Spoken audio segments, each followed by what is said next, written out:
श्री गुरुदेव दत्त.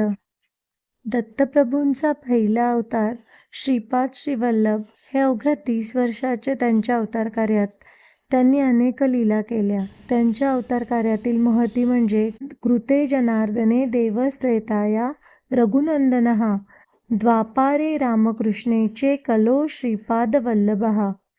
भारतवर्षाला परकीय आक्रमण व आक्रमणांचा खूप मोठा इतिहास आहे.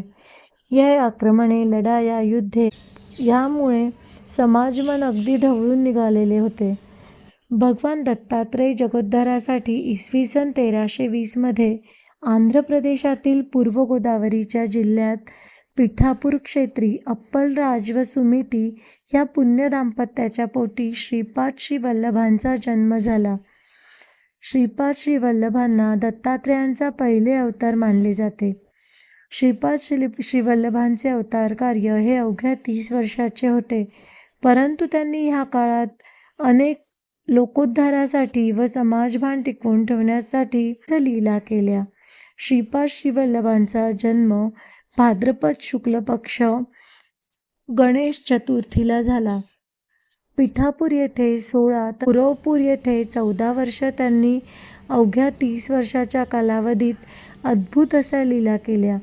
त्यांनी इहपर लोकातील सर्वांना शाश्वत सुख प्रदान केले.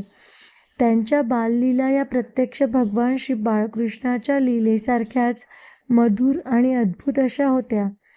श्रीपाद श्रीवल्लभांचे दिव्य रूप म्हणजेच त्यांच्या पायात दिव्य खडावह, कटीला कौपीन व मोखला, अंगावर काषाय वस्त्र, हातात कमंडलू, गळ्यात रुद्राक्षमाळा, कपाळी भस्म व मस्तकी जटाजूट धारण केलेली, कमलाप्रमाणे प्रफुल्ल लोचनांची व मंद स्मितयुक्त चंद्रतुल्य मदन मनोहर वदनाची, श्रीपाद प्रभूंची दया, क्षमा, शमद, मालांकृत भव्य मूर्ती अवलोकन करणारे सर्व लोक धन्य होत.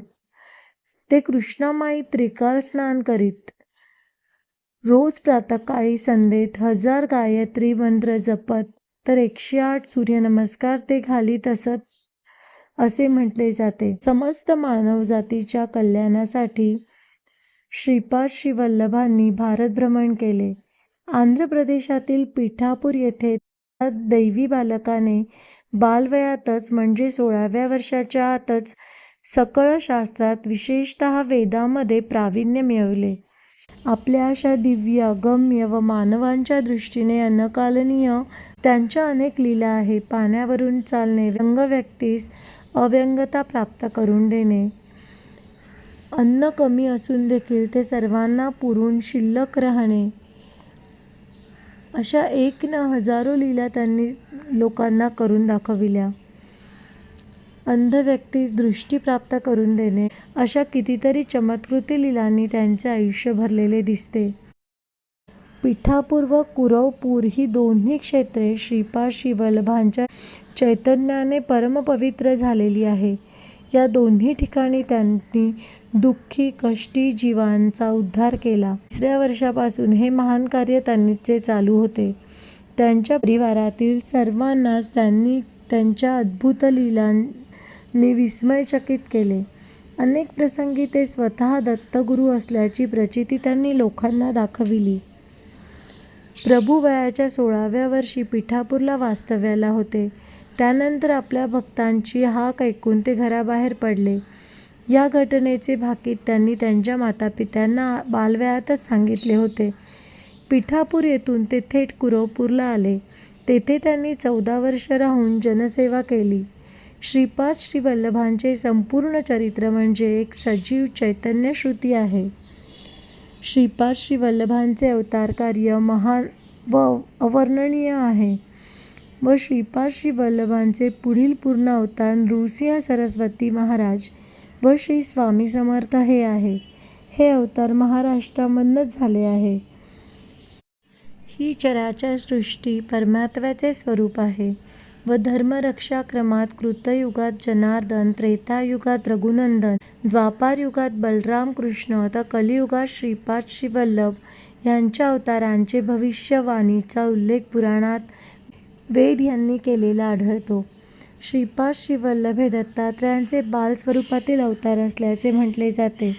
श्रीपाद श्रीवल्लभांची कृपा संपादन करण्यासाठी आपल्याला अहंकार पूर्णपणे नाहीसा झाला पाहिजे. श्री दत्तप्रभू हे अल्पसंतोषी आहे. थोड्या सेवेवरच ते भक्तांना प्रसन्न होऊन अमाप फळ देतात. कोणी कितीही मोठा असला तरीही पूर्वजन्म कर्मफल स्मरण अर्चन केल्याने श्रीपाद श्रीवल्लभ प्रभूशी अनुसंधान घडते. ज्या ठिकाणी त्यांचे नामस्मरण भजन कीर्तन होते त्या ठिकाणी श्रीपाद श्रीवल्लभ प्रभू हे सूक्ष्म रूपात संचार करतात. हे अक्षर सत्य आहे. कोट्यानुकोटे ब्रह्मांडात व्याप्त असलेले तत्व मीच आहे. दिग हेच वस्त्र म्हणून दिगंबर. जे कोणी त्रिकरला शुद्धीने दत्त दिगंबरा दिगंबरा श्रीपाद वल्लभ दिगंबरा हे भजन कीर्तन करतात तेथे मी सूक्ष्म रूपात असतो. श्रीपादराजं शरणं प्रपद्ये हा त्यांचा प्रमुख इष्टमंत्र आहे. श्रीपाद प्रभू प्रत्येक गुरुवारी पंचदेव पहाड येथे सत्संग करीत असत. ते कृष्णा नदीच्या पाण्यावरून चालत जात. त्यांची पावले ज्या ठिकाणापर्यंत पडत त्या त्या ठिकाणी एक एक पद्म विकसित होत असे. त्या त्या पद्मावर श्रीपादांच्या पावलाचे चिन्ह उमटत असे. ते कसे घडायचे हे मानवाच्या बुद्धीला न उलगडणारे कोडेच आहे. कृष्णा नदीच्या पाण्यावरून चालत ती पार करून पैल तीरावर जाऊन त्यावेळी भक्त मोठ्या श्रद्धाभावाने त्यांचा जय जयकार करीत. रात्रीच्या वेळी ते एकटेच कुरुगट्टी येथे राहत. पंचदेव पहाड ते कुरुगुट्टी यांच्यामध्ये कृष्णा नदीचे पात्र आहे. श्रीपादराजं शरणं प्रपद्ये हा दिव्य मंत्र तर आहेच, पण श्री गुरु श्रीपादराज यांच्या चरणी शरण जाण्याची अनुती आहे. श्री गुरुभक्त शंकर भट्ट ह्यांच्या श्री गुरूंचे चरित्र आख्यानामधूनच जनमानसात ह्या दिव्य मंत्राची ओळख झाली. श्रीपादराजं शरणं प्रपद्ये हा दिव्यमंत्र फक्त अडचणीतून किंवा संकटकाळातून तारून नेतो हा विश्वास जरी आपल्यामध्ये असला तरी हा परममंत्र आपल्या जीवनाचा आधार आहे. श्रीपाद श्रीवल्लभांच्या चरित्राची रचना शंकर भट यांनी केलेली आहे. त्यात श्रीपादांचे आजोबा हे 33व्या पिढीत तो 52चार्य प्रकाशित झाला तोपर्यंत त्यांच्या तो अदृश्य स्वरूपात श्रीपादांच्या जन्मस्थळी हा होता. अत्यंत जीर्णावस्थेत असलेला या मूळ ग्रंथाची दुसरी प्रत तयार करून व नंतर त्या मूळ ग्रंथाची कृष्णा नदीत विसर्जन करण्यात आला.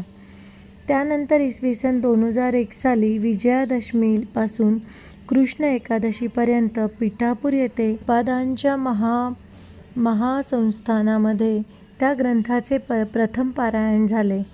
प्रभूंनी त्यांच्या 30 वर्षाच्या कालावधीतच अद्भुत अगम्य अशा लीला दाखवून दिल्या. श्रीपाद प्रभूंचे दिव्य चरित्र संस्कृत भाषेतील ग्रंथ कालांतराने तेलुगू भाषेत अनुवादित केला आहे.